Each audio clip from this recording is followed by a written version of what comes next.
Animal Crossing has sold nearly 50 million copies. It has no combat, no fail state, no score. You cannot lose.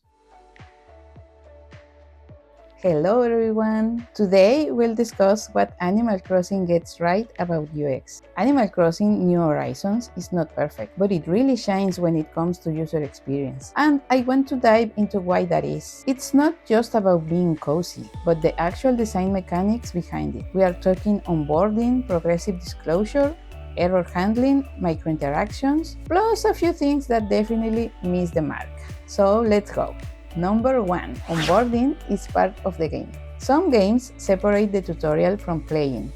Either they have a level 0 as a tutorial, or it's a block of text and images. Animal Crossing doesn't. From Timmy and Tommy helping you choose your island, to Tom Nook helping you set up your tent and teaching you the basics like picking up grass and fruit, fishing, and catching bugs. Each completed task unlocks a new ability. You are never just being told something, you are doing it and immediately getting a new tool. This is progressive onboarding. Teach a mechanic, let the player use it, then introduce the next one, which leads us to number 2, progressive disclosure of complexity.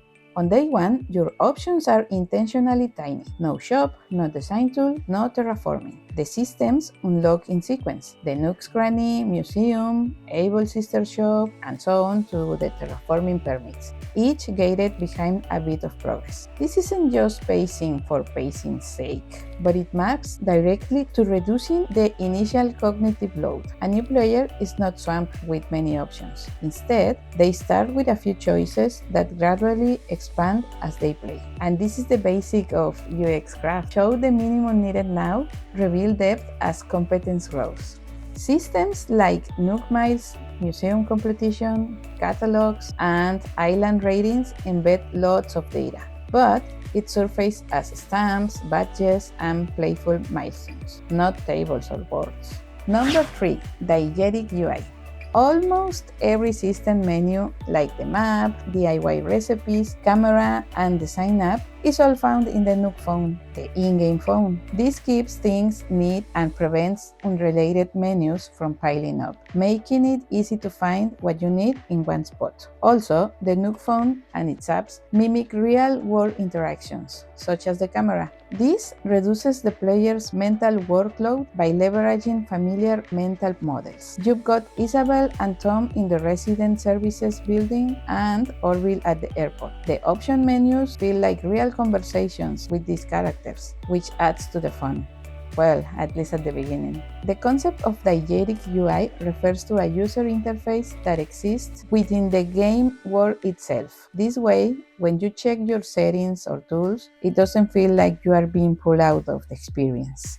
Number 4. Emotional safety. No game over. You cannot lose. You don't fail. Depth has no due dates, and nothing terrible happens if you ignore objectives for weeks. The weeds grow. That's the most catastrophic thing that happens. Tom Nook never threatens you. There are no guilty messages. If you make a mistake like failing to catch a bug, the feedback is gentle, even funny. Most of the mistakes are reversible. Furniture placement, path direction, all fixable. At some cost of time or bells, but fixable. There is no set number of lives or character damage. No game over. Error prevention is also clear. For example, if you try to sell an important DIY, such as the golden tools, Timmy and Tommy ask if you are sure, to prevent you from doing it accidentally. And this matters for UX because forgiving systems encourage users to keep experimenting rather than freeze in fear of making mistakes. Forgiving systems can reduce anxiety by avoiding blaming copy,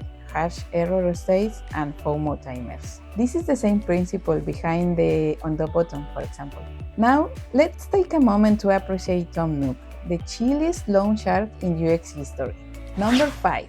Microinteractions and delightful moments. Catching a fish or bug popping a balloon, and paying off a loan all trigger animations, sound cues, and cute celebrations from you and nearby villagers. These layered feedback loops turn very simple inputs such as catching a bug into interactions that feel rewarding and memorable. You will also find delightful moments like walking on snow, sand, grass, stone. Each surface makes its own unique sound, which really helps you feel connected to the game's environment. Number 6. Real-time pacing or cozy pacing. The game runs on your Switch's real world clock. So, shops close at night, the weather slowly changes with the seasons, and villagers have their own sleep schedules. You also have daily caps, like how many items you can buy in the shop, how many fossils you can collect, or rocks to punch per day, creating gentle limits. This setup makes checking the game feel like a fun routine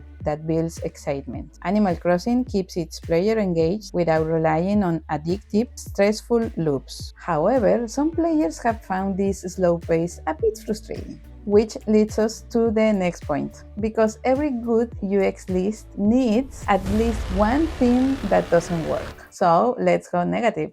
Number -1. Not everything is perfect. Players have been sharing their thoughts and asking for a few changes to improve the game. One big issue was that the terraforming was difficult to handle, which made it really frustrating and time-consuming. Luckily, that got sorted out in the last update earlier this year. The other big issue was the inability to bullcraft. Making several objects one by one was such a frustrating and boring process. Thankfully, the last update also fixed this. And the last issue I'll mention is dealing with those long dialogue sequences. It can get pretty annoying. For example, visiting a mystery island feels super repetitive when you do it a bunch of times in one day. It really makes it seem like you have wasted hours just chatting with Orville, who is nice, but I don't want to be there all day.